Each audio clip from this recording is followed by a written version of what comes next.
With Sir Major Pauya of Traffic Enforcement Unit Jinsan. Sir, nag-schedule mo karon para i-cater nato ning atong mga applicants for student permit o murag discounted price no sa LTO o sa driving school.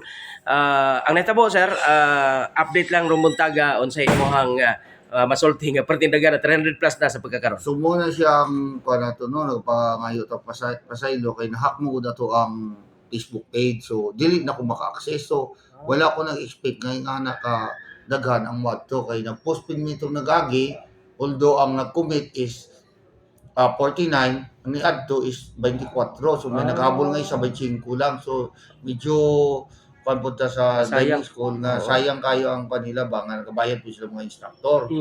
So mo na siya karon na medyo nagkaroon ta sang chaos sa tao. So nagapangayo ta pasaylo. As bagay, successful naman yung, yung campaign ninyo, no? Bisa, tama ang punto nga, at least naka-communicate mo sa tao nga namoy tawag ani. Ginatabangan po nato sila. Yes. Madili po sila madakan, magkuha sa lisensya. Makahibalo pa sila sa traffic rules and regulations. Yeah. Sir, unsay remedy na to, sir? Na naman gini karon, nag-jump ang tao, unsay atong buhaton? Naaman may nga pamaagi ka ganina, coordinate nato ang ilad ka driving school. Pero ang it's happen nga may mga schedule man po sila. Tapos kung magsugod sila pareha sa barangay orientation, nandun i-process na naman pagka Monday. So pwede siguro siya nga makita nato, pero dili mo po sila masugot kay gusto nila. Outright makakuha mo sila pandayon. O makaseminar sila. So dili gid pwede nato ma-accommodate.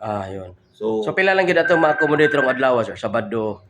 So, ang karon lang yun nato is 80 lang yun. 80. Ugma, pwede po ta ma-accommodate 80. Sintro sa other school, murag makakuha sa tumbler, murag masugot mo po sila, kuha siguro. 80 po per day.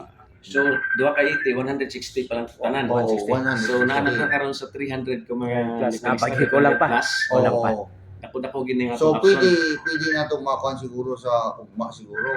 O di kaya continuous schedule ta Monday or ang problema mo nato sa Monday to Friday may mga trabaho, may klase. So muna siya ang problema. Pero kining imo sir, basta continuous lang nga campaign sir para magka-lisensya, magka-SP ang mga driver. So mo ginato ang ginapangandoy gyud. Yeah. So mo na itong advokasya nga tanan nga driver dili sa Jensen, nila sa Jensen kundi sa mga neighboring municipalities nato and cities, magkaroon talaga ng lisensya na naka-undergo sila ng seminar.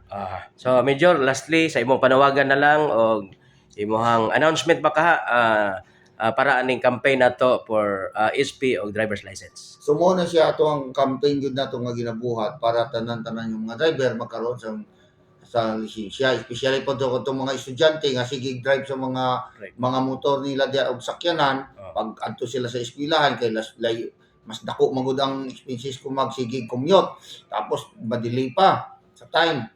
So mo na siya nga dapat makakuha po sila kay pwede naman makakuha og SP ang 16 years old above. Correct. So after that ipoprocess nato, tabangan na po nato sila nga makakuha og non-prop para authorize na yun sila mo drive. Yes. So, ilang months ang validity ng ating SP, sir? Although 1 year ang validity, pero pwede ka na after 1 month and 1 day, pwede ka na makakuha ng non-prop. Okay. Salamat kayo, Major. Thank you kayo. So, thank you so much. Salamat kayo.